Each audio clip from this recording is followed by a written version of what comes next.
ꯈ꯭ꯔꯤꯁꯇꯥꯞꯇ 1980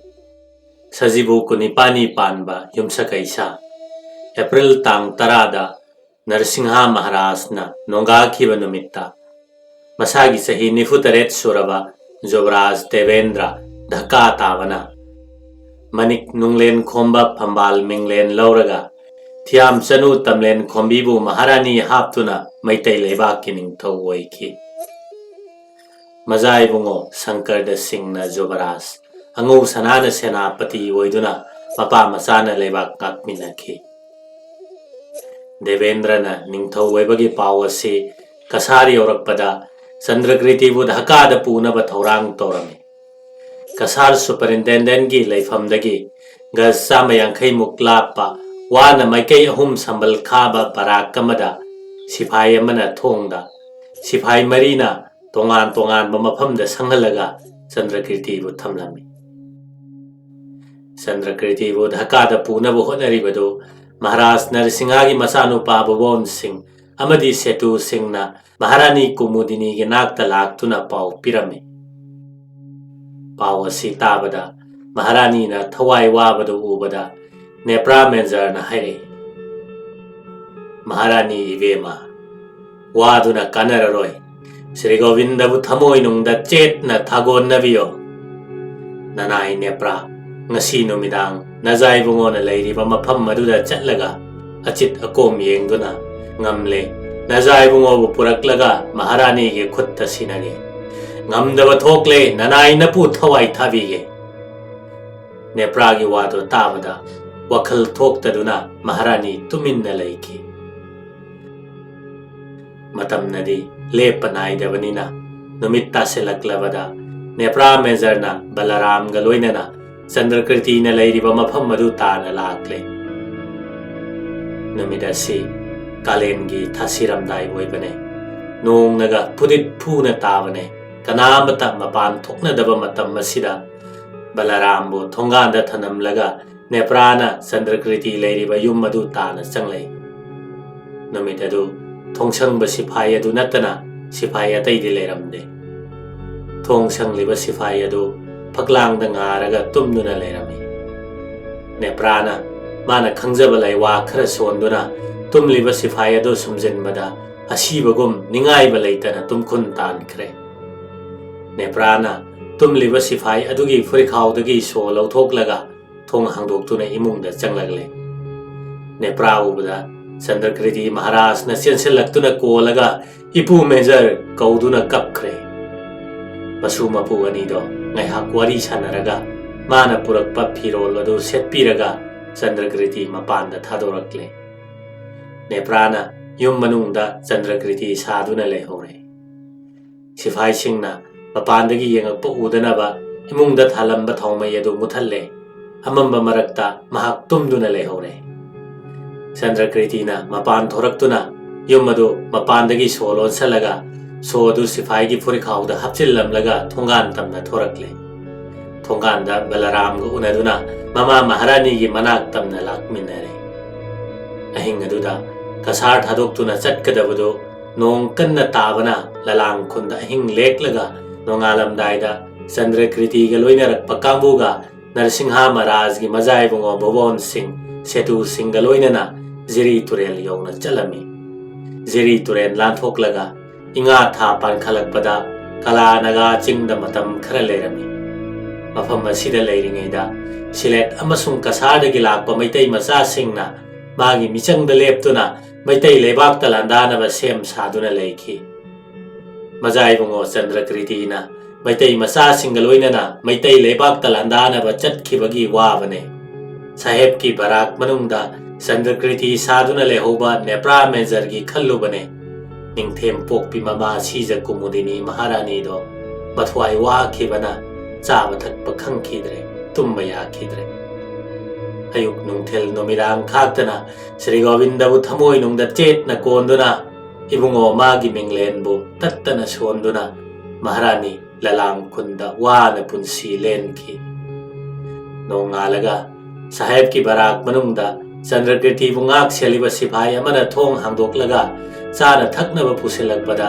ꯆꯟꯗ꯭ꯔꯀ꯭ꯔꯤꯇꯤꯒꯤ ꯃꯍꯨꯠꯇ ꯅꯦꯄ꯭ꯔꯥꯅ ꯂꯩꯔꯝꯕꯗꯨ ꯎꯕꯗ चेनखिदुना superintendent तमलुरे superintendent असाउबगा लोइनना लाक्लगा नेप्राबु फुबिरे मखोंग मखुत योलहिंगना पुनसिनबिरगा Shillong जेंदा पुरगा चैराक कयामरुम पीरगा boondi ओइना थमखि महाराज देवेंद्रना निंगथौवैबा था अहुम फरकपदा चंद्रकृतिना मैतैगी अकल अथौ लानमी मयाम खोमलगा लंदारकले पाउ ताबदा नोंगमै मंगारक कापतुना लेबाकी अकल अथौ फमनाइबा पुमनमक कौखलगा लानगी सेम सारे मजाइबुंगो सेनापति अंगौसना कौकई संगबम मेजर अनीना लुसिंगलगा सिफाई चहुंगा लान ngaknaba तोंजै मरिंदा थारे चंद्रकृति की लानमीगा ग्वाई खोंबान अकन मलान थेंगनबदा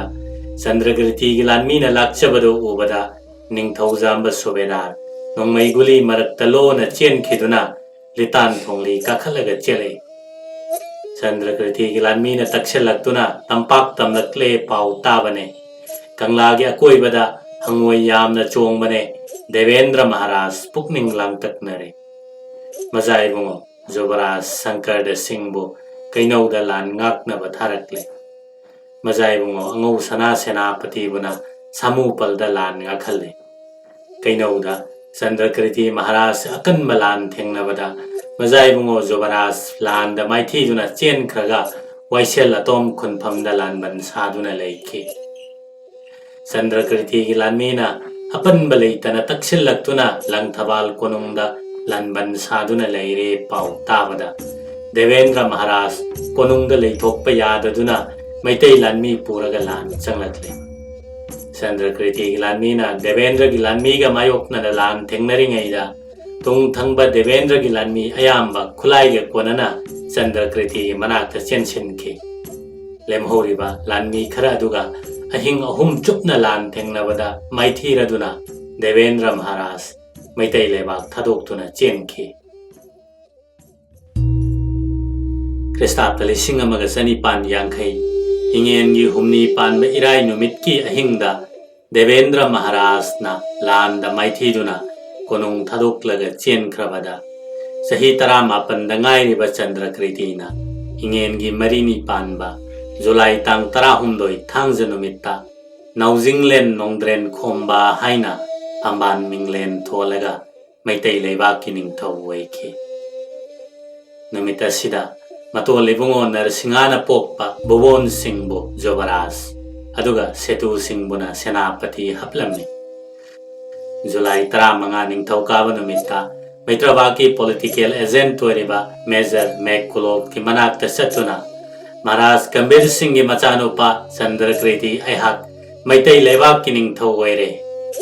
इतो निबुंगो नरसिंहाना पोक्पा बोबोन सिंहबु जुबराज अदुगा सेतु सिंहबुना सेनापति हापले हाइरमलगा सना कोनुंगदा लेंगसिनखि पॉलिटिकल एजेंटना गवर्नर जनरल दा मणिपुर की प्रजा मियामना यादुना गंभीर सिंह महाराज की मजाइबुंगो हानसु निंगथौ ओइरमलबा महाकना हलक्तुना निंगथौ ओइरबनिना महाकपो मणिपुर की निंगथौ ओइना फोंगना लाउथोकपना फरे पाउ पिरबदा चही दुगी सेप्टेम्बर थादा चंद्रकृति सिंहबो मणिपुर की निंगथौ ओइरे हाइना ब्रिटिश सरकार ने याखि महाकना निंगथौ ओइबा नुमित 19 सुबगी अहिंगदा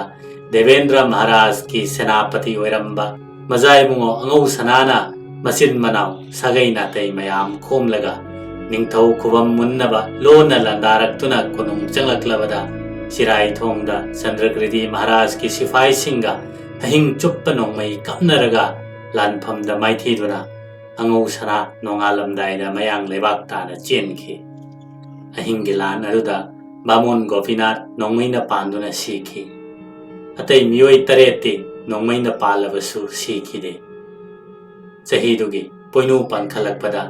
चंद्रकृतिना लाइस्रम मेंजोरना चिंबा मियोय खरा कसारदा ममा सीजा निंगथेम पोक्पी लौरुनबा थारमे पोइनु 13 पानबा युमसा कैसा नुमित्ता अंगौ सना सेनापति संगलाक कैरुंगबना चिंबा अंगम मथौना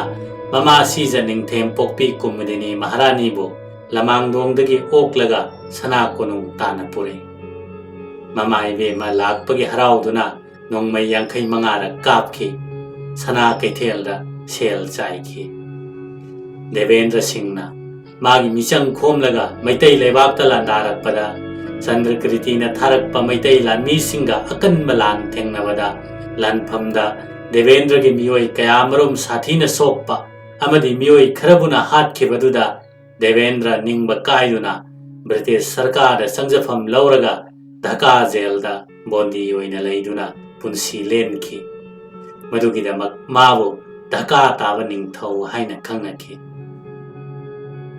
Krisapta lising amaga sanipan yangkhaini thoi poinugi tarani thoini panba lebak pokpa numitta Madhusandra Maharaj ki mazai bungo Sana Nawal Singh Marjit ki mazai bungo Kanhai Singh Manau Phairabana Kasardagi lanmi chani puraga maitai lebakta landarakle pau tabada Chandrakriti Maharaj na nongmai mangarak kaptuna akalla thau phamnaiba pumnamak kaukhalaga langi sem sarami Ningthau Khomjam Major na lusingba sifai chaniga lan ngaknaba tharakpadu Lainingthau Koripaba Chingmang Laitonjam Kulakta lan thengnarami Nongma chupna nongmai kapnaduna akanba lan thengnaringaida Maitai lanmi khara lona haidoktuna chatkhraga naronda koisinduna chafuda yokpa ngagum Sana Nawal Singh amasung Phairaba anibu lanphamda phare Kanhaidi lanmi mayam puraga kasaromda chenkhre Ningthau Khongjam Major na Sifai Chamag Yankhaiga loinana matung induna lan tanba chatpada Kanhai sana Gwai Turen landuna chenkhibadu ubada Gwai Turen khongbandagi halai Adugi matung matam khara leiraga Ananta Saigi mazai bungo Chandra Singh gi machanupa Maipak Singh na Kasardagi lanmi puraktuna Chandrakriti gi mathakta landarakpada Setu Singh Senapati na Major Mariga Maitai lanmi puraga lan thengnabada lanphamda maithiduna maipak chenki Krisapta lising amaga sanipan yangkhai marida Kanhai sana mayang lanmi chani puraga maitai lebakta amukka landarakle Langi paudo tabada British Sarkar na sauduna kunthra humdoi suba native infantry gi sifai sing tharaktuna Jiri Turel khongbanda lan thengnaduna maithiba piraga Lanjing Puren Kanhai sanabu pharaga bondi oina thamki Ningthau Khubam Mihoba Kasarda leiba Ningthau Macha Singna Chandrakriti Maharaj ki mathakta landarakpa sing adu mangjaunana British na Ningthau da pau pibada natana Sifai amasung khusukhulai mateng pibana Chandrakriti Maharaj landa mai pakpani Chandrakriti na Poirei maitai lebak ki Ningthau oiduna lepak mara tapna palabada Saheb Singh na Jailda Fazinduna Thamliba Nepra Major Jaildagi thadokle Sahi Nipal Jailda leiduna awaba khangluraba Neprado yengbada phibam kaire Mabu ubada kanamatana masak khangbidre Neprana sarana mata saduna wana loibi chinglon mapal landuna lakpana pokna phamlamdam nungsibi maitai leibak yorakpada Awana pumnamak kaukhre Migi machindagi Chandrakriti na amukhana Ningthau oire pau tabada Mathuai nungaibana Nepra mapangal thona hapkalakle Mayumda change khandana Amotpa phirol setuna makoi marang ichom chomna Angauba migi mataugum Konung tamna laklaga Chandrakriti Maharaj pu khurumgadabagi Karishu hangoidana harau harauna Sangai sumang tana changsilakle Angauba migum phibam chadaba Neprabu ubada Chandrakriti Maharaj na masak khangbidre Kanagumba lairaba angauba mioi amana mabu khurumba laklibani khanduna Ipu nahak kari lamdagi lakpano nahak na pamba karino hayu hanglabada Nepra thawai sokna nungai khidre Mamit anida sintharakpa pigi chelna Maithong chotladuna Chandrakriti Maharaj po chingna yengjaraga lapna khurumjai Lairaba nanaina puri karishu pamjade sana khoya khada khurumjage lakchabani hairamlaga mama sija kumudini Maharani sangai tana lakle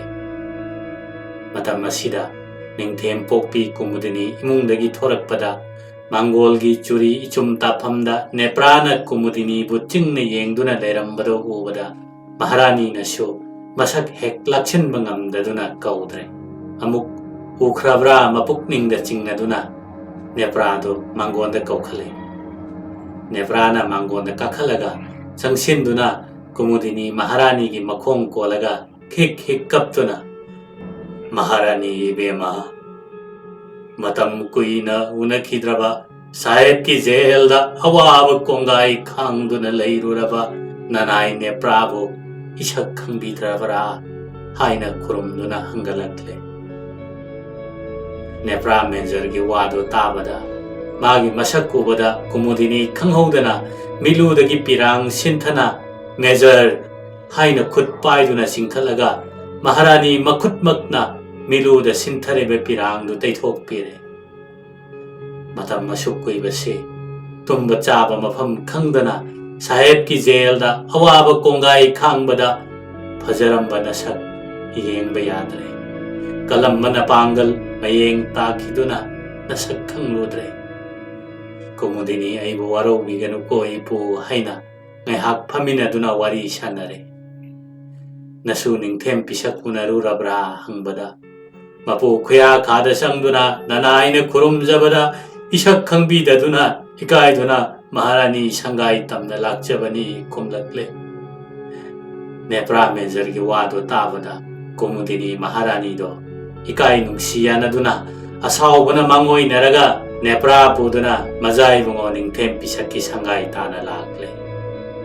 Mama sijana lengakpa ubada Chandrakriti Mangolagi kumtharaktuna sumangda mamabu kurumduna okjaraga Mangol tana pukhalakle. Maharani di asawbuna pampamda pamdana machabu chingna yenglaga imagi bungo ningthem pisak isadi poirei maitai leibaki ningthoiduna nanai nasalna thokal tawduna chaning bacha sening basetuna naningna kha tamna panbana haukiba awana pumnamakpu khangu thakta kaura male. Aina makut paiduna purakliba nupa si kanano nahak misak khanglabra hanglakle. Mamagi asawu wangangdo tabada Chandrakriti kibana masado thak thak niktuna makut lonaraga ima sijai bema panglaba gyan leitraba nasanadi Mangda lepliba ahn oiraba nupa si masak khangba ngamdre. Ima sijana magi maming leifam nasada sengna takpiu haijarakle. Masagi asengba wado tabada thangai sengna khangdaduna tauribani khanduna sauninglamba pumnamak mikupta mangkhre. Imagi bungo ningthem pisak angawba migi matawgo amot pe phijet setuna mangda lepliba nupa se lairaba angawba mi natte. Nahakpu ningthoinaba sembikhiba napa saklaba nepra menjarne. Nahakpu kasada sahib singna koisinduna thamkhrabada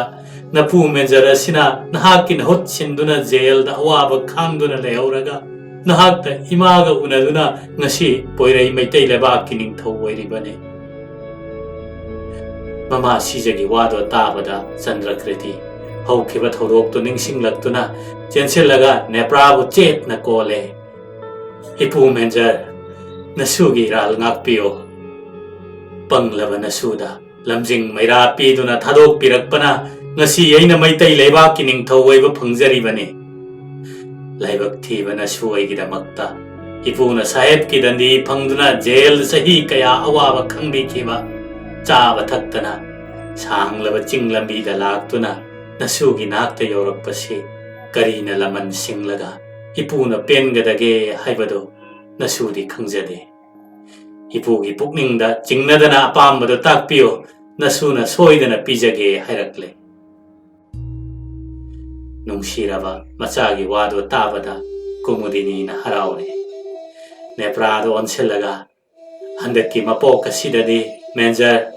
nahaki lamanbo ima isada tuolabane. Napukningda chingnaba leitana apambado takpiyo nasuda nasubu pihange takpirakle. Maharaj Chandrakriti Mama Sija Maharani Anigi nungsiraba mawahido tabada Nepra Thamoi nungda pelaboi Mamit anida thingamdaba pirangna tattana sintharakpado taithoklaga Momo noktuna Maharani Vema Nanaidi Karishu pamjade Srijut natakpiriba sanaya thangasina Nanaya penboi jage kumlakle Chandrakriti na Nate Ipu Menjar Nasuna Sri Govindabu Sakhi Thamduna Haijaribasini Ipuna apamba matang takpibado pijaraga Ningthau aigi ningamdaba maijakse Kharada oirabasu kokjage hairakle Chandrakriti gi wadu tabada Neprana Nanai napuna pamjaba karishu laijade Ining thaugi thaugal phangjabana Nanai gi apamba oijage hangalakle Adudi Ipuna niyu yadrabanina Aina apambado pirage Ipugi naning thungrabasu Waraudana laubiro Ipudi Aina hapa mejar nate Adungai nung yungbida Kaijao phabada Ima sijana hapkiba mejarni Masana hapa phamdage Mamana hapa phamna chawba hen pham thokpanina Haujik Mejar nipa lairiba sigi mathakta Ipuna mejar purel oina laibiyo Ningthau aigidamak thawai pamudana Saheb ki dandi phangduna jail da sahi kaya awaba nang lurabanina waba okle Salan chatpiragano Yumda pothaduna laibiro Kaningba numitta konung kabiraktuna Ningthau aigi wayal thaudada iteng pangbiyo Laibaki sewa tawbiyo Ningthau aina Kanagumba maral na mapot pharaba miyoida Sibagi dandi piraklabada Ipuna kanbige khanduna Magi dandi kokpiba mathuai kanbibada Ningthau aigi pukningda Chingnaba amatta lairaroi takpiri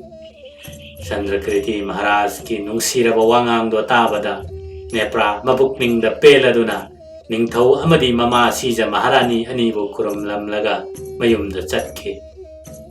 Nepra halakle pau tabada Leibaki angam mathau phamnaiba singna mayumda chattuna unaraga Awanungai wari kaya saminake Mapabung Gambhir Singh Amasung matol ibungo Narsingha Maharaj ki matamda Samu lamsa kaya marum phaduna Kokchai patta thadoktuna tehale Maharaj Chandrakriti ki haktaktasu Samu lamsa kaya marum pharame Nongma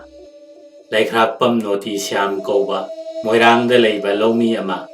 Pamlo uringaida Torbung lamjauda Samu lamsa mayam thorakpo ubada chelaktuna Torbung ge akoibada tariba khunja singda Mapal thorakano Torbungda Samu lamsa mayam thoraktuna leire pau chelame Nongalaga Khunjagi allaman singna sana kunungda chenkalaktuna Maharaj Chandrakriti da Samu lamsa phabiyo hangalame